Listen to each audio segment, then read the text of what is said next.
अगर आप हमारे चैनल पर नए हैं तो चैनल को सब्सक्राइब जरूर करें और बेल आइकॉन दबाना न भूलें। नमस्कार दोस्तों, आइए जानते हैं आज राजस्थान की बड़ी खबरें। आज की पहली खबर है कि जयपुर मेट्रो फेज 2 को मिली हरी झंडी। मुख्यमंत्री भजनलाल शर्मा ने कहा कि जयपुर की बढ़ती आबादी के दबाव के मद्देनजर जयपुर मेट्रो विस्तार से शहर वासियों को बेहतर परिवहन सुविधा उपलब्ध होगी। साथ ही शहर के यातायात दबाव को भी कम करने में जयपुर मेट्रो फेज 2 कारगर साबित होगी। सांवलिया सेठ के भंडार से निकले 28 करोड़ रुपए। चित्तौड़गढ़ के सांवलिया सेठ मंदिर में 2 महीने बाद खुला भंडार इस बार पुराने रिकॉर्ड तोड़ सकता है। सोमवार को सत्संग भवन में 3 राउंड की दान पेटियों की गिनती पूरी की गई। तीसरे राउंड में 7 करोड़ 8 लाख 80 हजार रुपए निकले। तीनों राउंड मिलाकर कुल 27 करोड़ 97 लाख 80 हजार रुपए का छड़ावा प्राप्त हुआ है। नरेश मीणा की फिर बड़ी मुश्किलें। हाल में उनता विधानसभा सीट पर उपचुनाव में हारने वाले नरेश मीणा की एक बार फिर मुश्किलें बढ़ने वाली हैं। पहले एसडीएम के साथ थप्पड़ कांड, फिर झालावाड़ अस्पताल में विरोध प्रदर्शन के बाद जेल जाने वाले नरेश मीणा के खिलाफ अब प्रधानमंत्री नरेंद्र मोदी और भजनलाल शर्मा पर विवादित टिप्पणी के लिए एफआईआर दर्ज हुई है। जानकारी के मुताबिक करौली जिले के सपोटरा थाने में नरेश मीणा के खिलाफ मामला दर्ज हुआ है। जिलाध्यक्षों की नियुक्ति पर बोले अशोक गहलोत। नए जिलाध्यक्ष की नियुक्ति को लेकर कहा कि खड़गे साहब, राहुल गांधी ने सभी जगहों पर पर्यवेक्षकों को भेजा, न होटल न गाड़ी के प्रभाव में नहीं आओगे। मैंने हाईकमान को कह दिया था कि मैं इंटरफेयर नहीं करूंगा। सब हाईकमान की पसंद से हुआ। उन्होंने कहा कि जो 45 जिलाध्यक्ष बने हैं वो सब मेरे समर्थक हैं, मैं उनका समर्थक हूँ। बाड़मेर शहर में तेजी से फैल रहा डेंगू, जिले में बेकाबू डेंगू के साथ अब चिकनगुनिया के केस भी बढ़ने लगे हैं। इस माह के 22 दिन में जिला अस्पताल से ही 178 डेंगू रोगियों की पुष्टि हुई है। अब तक स्वास्थ्य विभाग ने 340 डेंगू व 194 मलेरिया रोगियों की पुष्टि की है। अब चिकनगुनिया भी तेजी से फैलने लगा है। राजस्थान पुलिस अब बनेगी सुपर स्मार्ट। राजस्थान पुलिस और गुजरात के राष्ट्रीय रक्षा विश्वविद्यालय RRU ने सोमवार को पुलिस हेडक्वार्टर में एक अहम MOU पर साइन किए। इस समझौते के बाद राजस्थान पुलिस को साइबर सिक्योरिटी, डिजिटल फोरेंसिक, आतंकवाद विरोधी रणनीति और स्मार्ट पुलिसिंग में विश्व स्तरीय ट्रेनिंग व तकनीकी सपोर्ट मिलेगा। दोनों संस्थान मिलकर पुलिसिंग से जुड़ी ट्रेनिंग, रिसर्च और नए इनोवेशन पर काम करेंगे। स्मार्ट पुलिसिंग को आगे बढ़ाने की दिशा में इसे एक बड़ा कदम माना जा रहा है। राजस्थान में बारिश का अलर्ट। राजस्थान में उत्तरी पश्चिमी हवा से सोमवार को शेखावाटी बेल्ट समेत कई जिलों के तापमान में उतार चढ़ाव रहा। धुंध रहने से धूप कमजोर रही। इसके कारण डूंगरपुर, जालौर, भीलवाड़ा, कोटा, उदयपुर समेत कई जिलों में दिन के तापमान में 2 डिग्री सेल्सियस तक की गिरावट हुई। इससे दिन में सर्दी का प्रभाव थोड़ा बढ़ गया। वहीं न्यूनतम तापमान में भी गिरावट जारी है। मौसम केंद्र जयपुर ने राज्य में अगले 2 दिन इसी तरह का मौसम रहने का अनुमान जताया है। 27 नवंबर को एक हल्के प्रभाव का पश्चिमी विक्षोभ एक्टिव होगा। इसके असर से उदयपुर, जोधपुर, अजमेर संभाग के जिलों में कहीं कहीं बादल छा सकते हैं। हल्की बारिश या बूंदाबांदी भी होने की संभावना है। राजस्थान बोर्ड 10वीं 12वीं का टाइम टेबल जल्द होगा जारी। राजस्थान माध्यमिक शिक्षा बोर्ड RBSE जल्द ही कक्षा 10वीं और 12वीं बोर्ड परीक्षा 2026 की डेट शीट जारी करने वाला है। छात्र और अभिभावक भी टाइम टेबल का इंतजार कर रहे हैं ताकि वे अपनी तैयारी को तय दिशा दे सकें। आधिकारिक डेट शीट जारी होते ही इसे बोर्ड की वेबसाइट पर देखा और डाउनलोड किया जा सकेगा। गोविंद डोटासरा का दावा। कांग्रेस समर्थक क्षेत्रों में 25,000 वोट काटने की कोशिश। कांग्रेस प्रदेश अध्यक्ष गोविंद डोटासरा ने शनिवार को SIR प्रक्रिया में अनियमितताओं के आरोप लगाते हुए दावा किया कि कांग्रेस समर्थित विधानसभा क्षेत्रों में बड़े पैमाने पर वोट काटने की तैयारी की जा रही है। एक विधानसभा क्षेत्र में 20 से 25,000 वोट SD, एब्सेंट, शिटेड, डेथ के नाम पर गायब किए जा रहे हैं। कांग्रेस प्रदेश अध्यक्ष डोटासरा ने आरोप लगाया कि BLO की लॉगिन ID को दूसरी जगह से चलाया जा रहा है, जिससे मतदाता सूची में हेरफेर की आशंका है। आपकी बेटी योजना के तहत खाते में ट्रांसफर होंगे 2,500 रुपए। राजस्थान में आर्थिक रूप से कमजोर परिवारों की बालिकाओं की पढ़ाई में सहारा देने के लिए राज्य सरकार ने इस साल आपकी बेटी योजना को और सुव्यवस्थित रूप में लागू किया है। विद्यालयों को निर्देश दिए हैं कि वे अपने यहाँ अध्ययनरत पात्र छात्राओं का विवरण 25 नवंबर तक पोर्टल पर ऑनलाइन भेज दें। इसके बाद शिक्षा विभाग की ओर से 30 नवंबर तक समग्र सत्यापन प्रक्रिया पूरी की जाएगी। योजना के तहत कक्षा 1 से 8 में पढ़ने वाली बालिकाओं को 2100 रुपए और कक्षा 9 से 12वीं तक की छात्राओं को 2500 रुपए की आर्थिक सहायता दी जाएगी। राशि सीधे जन आधार डेटा से जुड़े बैंक खातों में जाएगी के माध्यम से छात्राओं के खाते में ट्रांसफर होगी।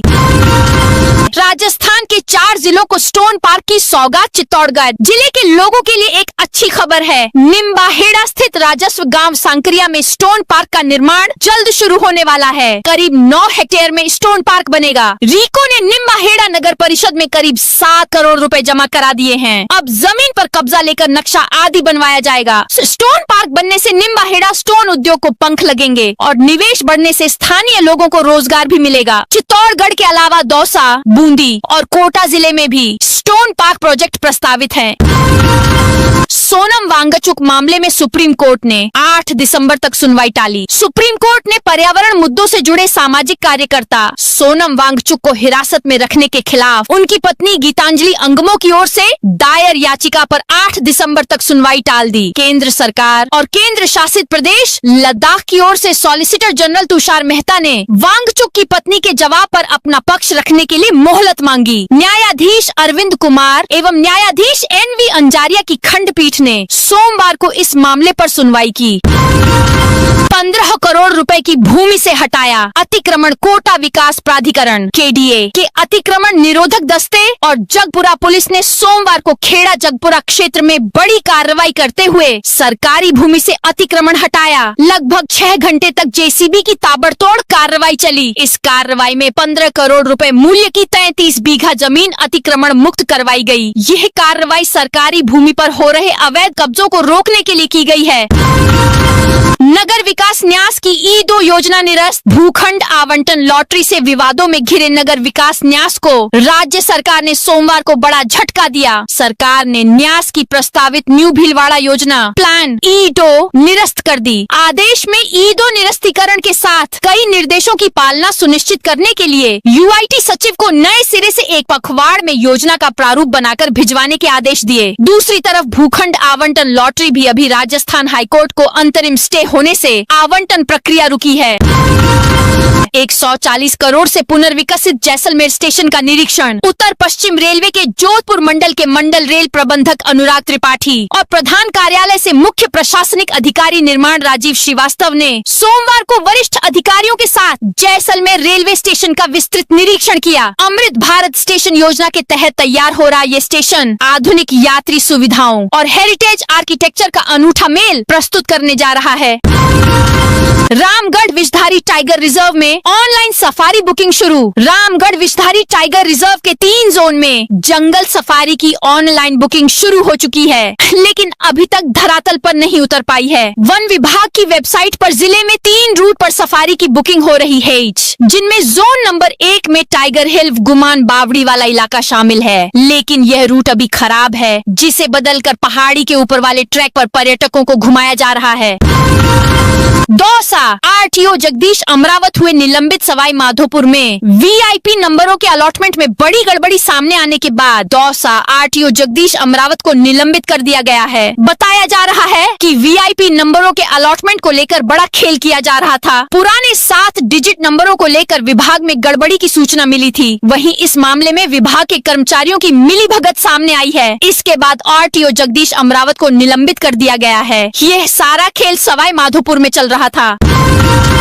जयपुर में भूमाफिया के खिलाफ JDA का बड़ा एक्शन। राजस्थान के जयपुर में सोमवार को अवैध निर्माण के खिलाफ कार्रवाई की गई है। जयपुर विकास प्राधिकरण ने भूमाफियों के खिलाफ एक्शन लेते हुए करीब 13 बीघा जमीन पर बसाई जा रही अवैध कॉलोनियों पर बुलडोजर चलवा दिया है। JDA ने JCB मशीन के जरिए अवैध कॉलोनी को ध्वस्त कर दिया है। साथ ही JDA की ओर से साफ कहा गया कि अगर अवैध निर्माण के खिलाफ आगे भी कार्रवाई जारी रहेगी।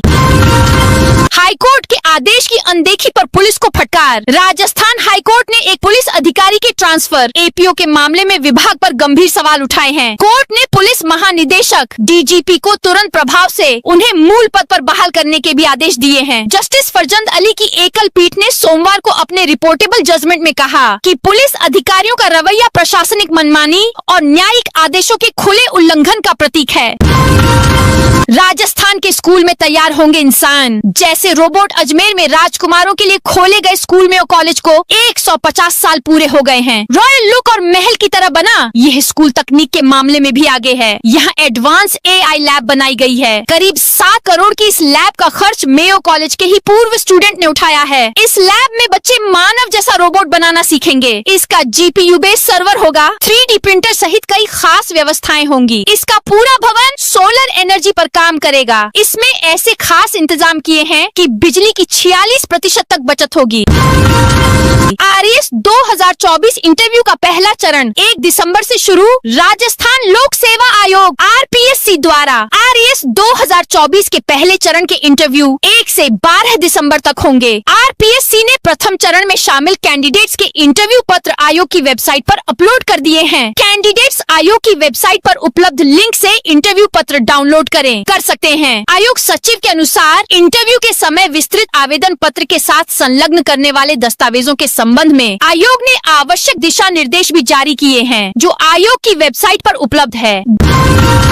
डीजीपी के आदेश के बाद कोटा में सख्ती बढ़ी। राजस्थान के डीजीपी द्वारा सोमवार को जारी नए दिशा निर्देशों के बाद कोटा शहर में पुलिस की सक्रियता और सख्ती बढ़ गई है। निर्देशों के अनुसार रेंज IG, ASP से लेकर थानाधिकारियों तक सभी पुलिस अधिकारी अब प्रतिदिन शाम 6 बजे से 9 बजे तक अपने अपने इलाकों में पैदल गश्त करेंगे। आदेश मिलते ही कोटा SP तेजस्विनी गौतम ने सोमवार शाम गुमानपुरा और छावनी बाजार में टीम के साथ गश्त करते हुए व्यापारियों और आमजन से सुरक्षा संबंधी बातचीत की। झुंझुनू में डेंगू के अब तक 156 मरीज। झुंझुनू जिले में डेंगू मलेरिया जैसे मौसमी रोग हर साल बड़ी चुनौती बनकर सामने आते हैं, लेकिन इस साल स्थिति पहले से काफी बेहतर रही। जिले में अब तक डेंगू के 156, मलेरिया का एक और चिकनगुनिया के 6 मरीज मिले हैं। स्वास्थ्य विभाग के अधिकारी इसे मौसमी बीमारियों के मामलों में आई बड़ी गिरावट मान रहे हैं। अच्छी बरसात, समय पर फॉगिंग और लोगों की बढ़ती जागरूकता इसके प्रमुख कारण बताए जा रहे हैं। पश्चिमी राजस्थान को मिली एक और ट्रेन। पश्चिमी राजस्थान के यात्रियों की लंबे समय से चली आ रही मांग आखिरकार पूरी होने जा रही है। कोविड कॉल में बंद हुई जैसलमेर फलोदी दिल्ली इंटरसिटी एक्सप्रेस की जगह अब उसी समय सारिणी पर नई जैसलमेर शकूर बस्ती एक्सप्रेस का संचालन शुरू किया जाएगा, जिसकी रेल मंत्रालय से मंजूरी मिल चुकी है। अनुमान है कि इस ट्रेन का संचालन इसी माह के अंत तक शुरू हो जाएगा। यह ट्रेन जोधपुर होकर चलेगी। इससे जोधपुर के यात्रियों को दिल्ली के लिए एक और ट्रेन मिल जाएगी। इस ट्रेन से जैसलमेर, फलोदी, जोधपुर और जयपुर के यात्रियों को दिल्ली तक एक बार फिर सीधे और सुगम रेल सेवा का बड़ा लाभ मिलेगा। जयपुर में बस हड़ताल, 100 लो फ्लोर बसें रुकी शहर में। आज सुबह से सार्वजनिक परिवहन व्यवस्था पूरी तरह अस्त व्यस्त हो गई है। JCTCL की 100 बसों का चक्का जाम कर दिया गया है। बसों के ड्राइवर और कंडक्टरों ने हड़ताल कर दी है, जिसके कारण शहर की कई रूटों पर बसें गायब हो गई है। आज सुबह से बस स्टॉप पर यात्रियों की लंबी लाइनें दिख रही है। JCTCL के बगराना आगार में लो फ्लोर बसों का संचालन संभालने वाली निजी कंपनी पारस ट्रेवल्स के ड्राइवर, कंडक्टर हड़ताल पर चले गए हैं। चालक वेतन बढ़ाने, ESI, PF और मृत चालक के परिवार को आर्थिक सहायता सहित कई मांगों को लेकर डिपो के बाहर जमा हो गए। इधर शहर में बसों के इंतजार में लोगों को भारी परेशानी का सामना करना पड़ रहा है। राजस्थान में खिलाड़ियों के लिए CM भजनलाल का बड़ा ऐलान। जयपुर में सोमवार को खेलो इंडिया यूनिवर्सिटी गेम्स 2025 की शुरुआत हो गई है। जयपुर के SMS स्टेडियम में शाम को ड्रोन के जरिए लाई गई टॉर्च को मुख्यमंत्री ने मुख्य मंच पर स्थापित कर खेलो इंडिया यूनिवर्सिटी गेम्स की शुरुआत की। खेलो इंडिया यूनिवर्सिटी गेम्स 2025 की ओपनिंग सेरेमनी में केंद्रीय युवा कार्यक्रम और खेल मंत्री डॉ मनसुख मांडविया ने कहा कि सरकार ने देश में खेलों के विकास के लिए इकोसिस्टम तैयार किया और जमीनी प्रतिभाओं को तराशने के लिए खेलो इंडिया कार्यक्रम की रूपरेखा बनाई। झुंझुनू में डेंगू के अब तक 156 मरीज। झुंझुनू जिले में डेंगू मलेरिया जैसे मौसमी रोग हर साल बड़ी चुनौती बनकर सामने आते हैं, लेकिन इस साल स्थिति पहले से काफी बेहतर रही। जिले में अब तक डेंगू के 156, मलेरिया का 1 और चिकनगुनिया के 6 मरीज मिले हैं। स्वास्थ्य विभाग के अधिकारी इसे मौसमी बीमारियों के मामलों में आई बड़ी गिरावट मान रहे हैं। अच्छी बरसात, समय पर फॉगिंग और लोगों की बढ़ती जागरूकता इसके प्रमुख कारण बताए जा रहे हैं। कोटा के सांगोद में 22 पंचायतों का पुनर्गठन हुआ। सरकार ने पंचायतों का पुनर्गठन किया है। नई पंचायत समितियां भी बनाई हैं। खोटा जिले में अब 6 पंचायत समितियां हो गई हैं। वहीं कई पंचायतों का पुनर्गठन करने के बाद इनमें गांवों की संख्या कम ज्यादा हुई है। कोटा के सांगोद विधानसभा क्षेत्र में नवगठित हुई 22 ग्राम पंचायतों के लोगों में उत्साह का माहौल है। गठित पंचायतों के नागरिकों ने राजस्थान सरकार और ऊर्जा मंत्री हीरालाल नागर का आभार प्रकट किया है। भजनलाल सरकार के मंत्री का बड़ा बयान। जल संसाधन मंत्री सुरेश सिंह रावत ने कहा कि कांग्रेस के समय सरकार की शह पर धर्मांतरण होता था, यह किसी से छिपा नहीं है। कांग्रेस प्रदेश अध्यक्ष गोविंद सिंह डोटासरा और कांग्रेस धर्मांतरण में लिप्त अपराधियों को आश्रय देते थे। हाल ही में कांग्रेस प्रदेश अध्यक्ष डोटासरा के विधानसभा क्षेत्र का एक मुस्लिम युवक नेछवा थाने के पटोदा गाँव की दलित युवती को बहला फुसला कर भगा ले गया। इस तरह से खुलेआम कृत्य होने से ऐसा लगता है डोटासरा ने धर्मांतरण की खुली छूट दी है, लेकिन अब सरकार धर्मांतरण करने वालों पर सख्त कार्रवाई करेगी।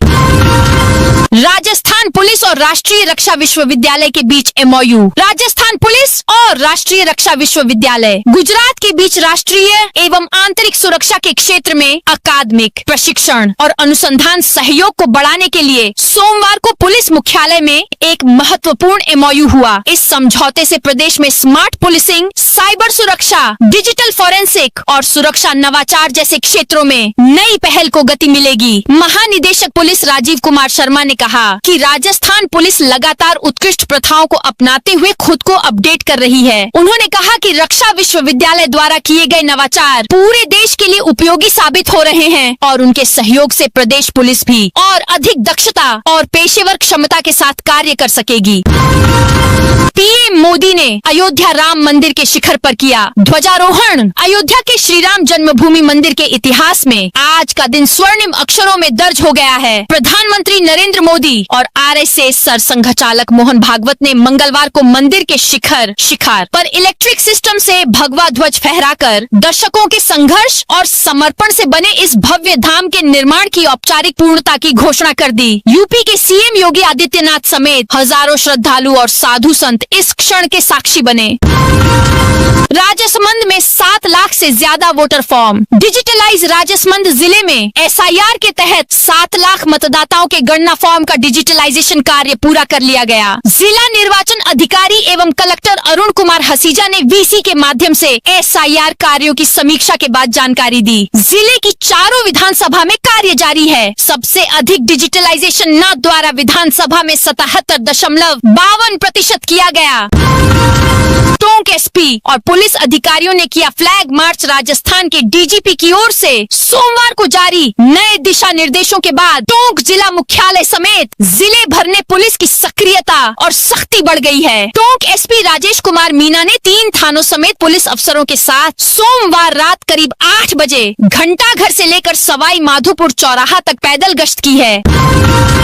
जैसलमेर में 2 दिन बाद सक्रिय होगा वेस्टर्न डिस्टर्बेंस। जैसलमेर जिले में सर्दी अब पूरी तरह दस्तक देने लगी है। बीते 3 दिनों से अधिकतम तापमान 30 डिग्री सेल्सियस के नीचे बना हुआ है, जिससे दिन में भी ठिठुरन महसूस की जा रही है। मौसम वैज्ञानिकों के अनुसार 27 से 28 नवंबर को एक नया पश्चिमी विक्षोभ सक्रिय होने वाला है। इसके प्रभाव से तापमान में और गिरावट आने की पूरी संभावना है। पश्चिमी विक्षोभ के सक्रिय होते ही हवा की गति बढ़ेगी और उत्तर दिशा से ठंडी हवाएं चलेंगी, जिससे सर्दी अपने तेवर और ज्यादा दिखाएगी। तापमान में गिरावट का सबसे सीधा असर कृषि कार्यों पर पड़ा है। तापमान अनुकूल होते ही किसानों ने खेतों में रफ्तार पकड़ ली है। जिले भर में गेहूं और जीरे की बुवाई तेजी से जारी है, जबकि काफी किसान चना और सरसों की बोवनी पूरी कर चुके हैं। कृषि विशेषज्ञों व किसानों का कहना है कि सर्दी जितनी ज्यादा पड़ेगी, रबी की फसलों के लिए उतना ही लाभदायक होगा।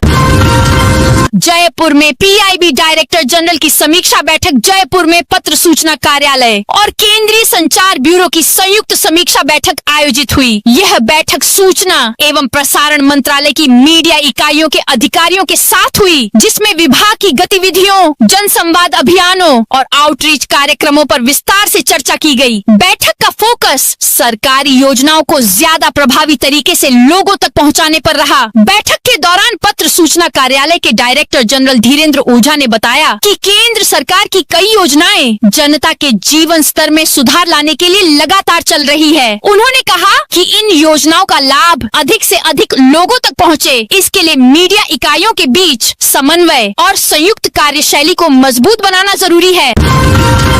सलूम्बर में जावर माइंस थाना और डीएसटी की कार्रवाई। सलूम्बर जिले में सड़क सुरक्षा अभियान के तहत जावर माइंस थाना पुलिस और डीएसटी टीम ने एक संयुक्त कार्रवाई में रोडवेज बस से 46 लाख रुपए नकद बरामद किए हैं। इस मामले में बस में यात्रा कर रहे 2 युवकों को गिरफ्तार किया गया है। यह कार्रवाई एसपी राजेश कुमार यादव के निर्देश पर एएसपी रतन लाल चावला और डीएसपी सराड़ा चांदमल सिंगारिया के निकट सुपरविजन में की गई। थानाधिकारी नरेश कुमार ने अपनी टीम के साथ त्वरित कार्रवाई करते हुए दोनों आरोपियों को हिरासत में लिया। जमीयत उलेमा ए टोंक का जलसा ए आम 2 दिसंबर को टोंक जिला मुख्यालय पर जमीयत उलेमा ए टोंक का जलसा ए आम 2 दिसंबर को होगा। इसमें देश की मौजूदा हालात में जमीयत की जिम्मेदारी विषय पर चर्चा होगी। इसमें देश भर से मुस्लिम समुदाय के धर्मगुरु शामिल होंगे। वे देश में भाईचारा को लेकर चर्चा करेंगे। जमीयत उलेमा ए हिंद यूपी के सदर मौलाना अशहद रशीदी और सहारनपुर के सदर मौलाना हबीबुल्लाह मदनी समेत जमीयत उलेमा ए राजस्थान के सदर मौलाना राशिद समेत बड़ी संख्या में मुस्लिम समुदाय के धर्मगुरु शामिल होंगे। अंतर्राष्ट्रीय बाजार में गिरावट से सोना 1200, चांदी 1000 रुपए सस्ती। अंतर्राष्ट्रीय बाजार में शुरुआती कारोबार के दौरान कीमत में गिरावट से सोमवार को जयपुर सर्राफा बाजार सोना स्टैंडर्ड 1200 तथा 22 कैरेट जेवराती सोना 1100 रुपए प्रति 10 ग्राम सस्ता हो गया। चांदी में 1000 रुपए प्रति किलोग्राम की गिरावट रही। दूसरी तरफ अमेरिकी वायदा एक्सचेंज कॉमेक्स में दिसंबर डिलीवरी सोना $9 30 सेंट बढ़कर $4088 और 8-10 सेंट तथा दिसंबर डिलीवरी चांदी $0.102 की तेजी से $50 $1 और 5 सेंट प्रति आउंस पर ट्रेड कर रही थी। सड़कों को सुरक्षित बनाने नियुक्त होंगे सड़क सुरक्षा मित्र। सड़क परिवहन एवं राजमार्ग मंत्रालय। भारत सरकार ने देश के सर्वाधिक दुर्घटना मृत्यु दर वाले 100 चिन्हित जिलों में जीरो फेटालिटी डिस्ट्रिक्ट प्रोग्राम लागू करने का निर्णय लिया है, जिसमें नागौर जिला भी शामिल है। इस महत्वाकांक्षी कार्यक्रम के तहत जिले में दुर्घटनाओं को शून्य पर लाने के लिए एक विशेष कार्य योजना को अंतिम रूप दिया जा रहा है और इसी क्रम में सड़क सुरक्षा मित्र प्रोग्राम की शुरुआत की जा रही है। बीकानेर से जयपुर जाने वाली ट्रेन खातीपुरा भी रुकेगी। बीकानेर से जयपुर की ओर जाने वाली रेलगाड़ियों में एक और रेल का ठहराव खातीपुरा रेलवे स्टेशन पर किया गया है। अस्थायी तौर पर प्रयागराज लालगढ़ प्रयागराज सप्ताह में 4 दिन और प्रयागराज लालगढ़ प्रयागराज त्रिसाप्ताहिक सुपरफास्ट एक्सप्रेस रेल सेवा का खातीपुरा स्टेशन पर अस्थायी ठहराव किया गया है।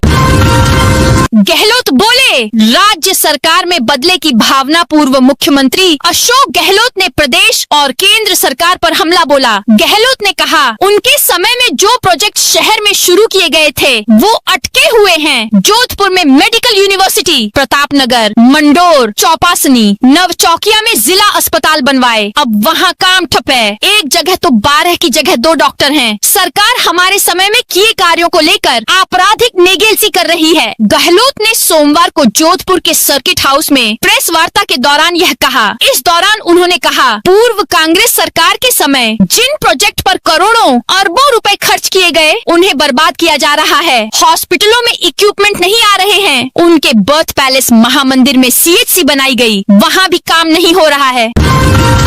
पुलिस ने निकाला बदमाशों का जुलूस। जयपुर पुलिस ने ज्वेलरी शॉप में लूट मामले में अरेस्ट किए 2 बदमाशों का सोमवार शाम जुलूस निकाला। लंगड़ाते हुए दोनों बदमाशों को सड़कों पर घुमाया गया। इस पर दुकानदारों ने पुष्प वर्षा कर स्वागत किया। साथ ही जयपुर पुलिस जिंदाबाद के नारे भी लगाए। माणक चौक थाना पुलिस ने गिरफ्तार बदमाशों की निशानदेही पर 38 किलो लूटी गई चांदी बरामद की है। पूछताछ में आरोपियों ने अपने साथियों के साथ मिलकर 2 अनट्रेस वारदात करना स्वीकार किया है। इसमें एक जयपुर के जय सिंहपुरा खोर में ज्वेलरी शॉप में नकबजनी की, वहीं दूसरी वारदात टोंक जिले में 20 लाख रुपए की लूट से संबंधित है। एसपी ऑफिस के रूम नंबर 15 में निकला सांप। धौलपुर के जिला पुलिस अधीक्षक एसपी कार्यालय के कमरा नंबर 15 में एक सांप मिलने से हड़कंप मच गया। वन विभाग की टीम ने कॉमन वुल्फ स्नैक प्रजाति के इस सांप को सुरक्षित रेस्क्यू कर केसरबाग के जंगल में छोड़ दिया। यह रेस्क्यू उप वन संरक्षक धौलपुर के निर्देश पर किया गया। यह घटना सोमवार को हुई जब कमरा नंबर 15 में कार्यरत पुलिस कर्मचारियों ने अचानक सांप को देखा। सांप देखते ही कार्यालय में मौजूद कर्मचारियों में अफरा तफरी मच गई। इसकी सूचना तत्काल वन विभाग की रेस्क्यू टीम को दी गई।